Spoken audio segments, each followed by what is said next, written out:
Hello, আসসালামু আলাইকুম। কী অবস্থা সবার? আশা করি খুবই ভালো আছেন। আমিও আলহামদুলিল্লাহ অনেক ভালো আছি।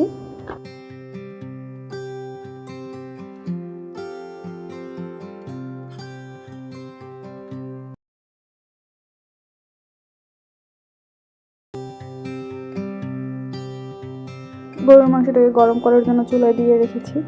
গ্যাসের পরিমাণ এত অল্প যে সামান্য গরম করতে দেখা যাচ্ছে 10 থেকে 15 মিনিটের মতো সময় লেগে যাচ্ছে, তারপরেও গরম হতে চায় না। উপরে ঢাকনা দিয়ে রাখতে হয়, তাহলে একটু যদি তাপ পায় আর কি। শীতের দিন আসলে ঢাকাতে এই সমস্যাটা খুবই প্রকট হয়ে যায়। শুধু ধানমন্ডি এরিয়াতে না, সব এরিয়াতেই সেম প্রবলেম।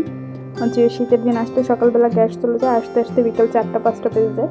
তো সবসময় দেখা যায় রাতের বেলায় রান্না করে রাখতে হয়। অনেক এলাকায় তো রাতের বেলাতেও গ্যাস ঠিক মতো আসে না। যে ফ্যামিলিগুলোতে মানুষ বেশি তাদের জন্য এটা বেশি কষ্টকর হয়ে যায়। সারাদিনের খাবার দাবার আর অথবা যাদের বাসায় বাচ্চা আছে তাদের জন্য এটা খুবই পেইনফুল। পরের দিন সকালবেলা আমি খুবই ভোরে উঠেছি, মানে 7টার দিকে উঠছি। উঠে ভার্সিটিতে যাব, 7টার দিকে বাস ছেড়ে দেয়। তো এটা মিস করলে দেখা যায় যাওয়া অনেক পেইনফুল হয়ে যায়, যেহেতু পূর্বাচলে ক্যাম্পাস। তো সকালবেলা বাস ধরার জন্য আমি খুব তাড়াতাড়ি উঠে রেডি হয়ে চলে আসি ভার্সিটিতে। ওই দিন অনেকগুলো প্রোগ্রাম ছিল। কোনো ডিপার্টমেন্টের অ্যালামনি প্রোগ্রাম ছিল, ক্যারিয়ার ফেয়ার ছিল, তারপর বিজনেস ডিপার্টমেন্টের বিজনেস আইডিয়া নিয়ে কার্নিভাল ছিল। তো সব মিলে ক্যাম্পাসে একদম পরিপূর্ণ ছিল, আর এত বেশি বাতাস ছিল। আমার এই ক্যাম্পাসটাতে আসলেই কেমন যেন অন্যরকম ফিলিংস হয়। মানে শীতও বেশি, গরমের দিনে আবার বৃষ্টি হয় অনেক বেশি। মনে হয় পুরো একটা আউটসাইড অফ ঢাকা হয়ে লাগে এরকম। দেন আমি একটু তাড়াতাড়ি চলে আসতেছিলাম, মানে ভার্সিটির বাস মনে হয় 5টার দিকে ছাড়তো। তো আমি 2:30টার দিকে চলে আসি। দেন আমার একটি স্টুডেন্ট ছিল, ওদের বাসায় গিয়েছিলাম ওকে পড়াতে। ওর এক্সামের সময় আমি একটু পড়াই।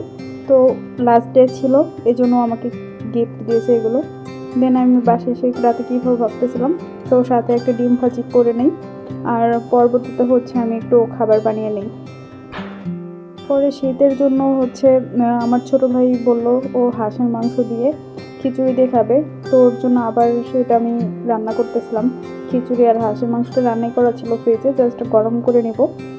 তো খিচুড়ির জন্য আমি সবসময় এভাবে করি, পোলাওয়ের চাল দিয়ে করলে এরকম করে করলে মজা লাগে আর কি। ভুনা খিচুড়িটা এটা আমার কাছে ইজি লাগে। তো আমি এভাবে হচ্ছে আগে সব মশলাগুলো ভেজে দেন হচ্ছে চালটাকে একটু ভাজি করে নিই। পরবর্তীতে হচ্ছে গরম পানি দিয়ে একটু রাখলেই হচ্ছে পোলাওয়ের খিচুড়িটা হয়ে যায়। ঢাকায় প্রচণ্ড শীত পড়েছে এবার। যাদের ছোট বাচ্চা আছে অবশ্যই তাদেরকে সাবধানে রাখবেন। আর যারা নতুন মা আছেন তারা অবশ্যই পানি একটু কম ধরবেন, কারণ মায়ের ঠান্ডা লাগলে দেখা যায় বাচ্চারও ঠান্ডা লেগে যায়। তো আমার রান্না প্রায় শেষের দিকে। ভালো থাকবেন সবাই। আসসালামু আলাইকুম।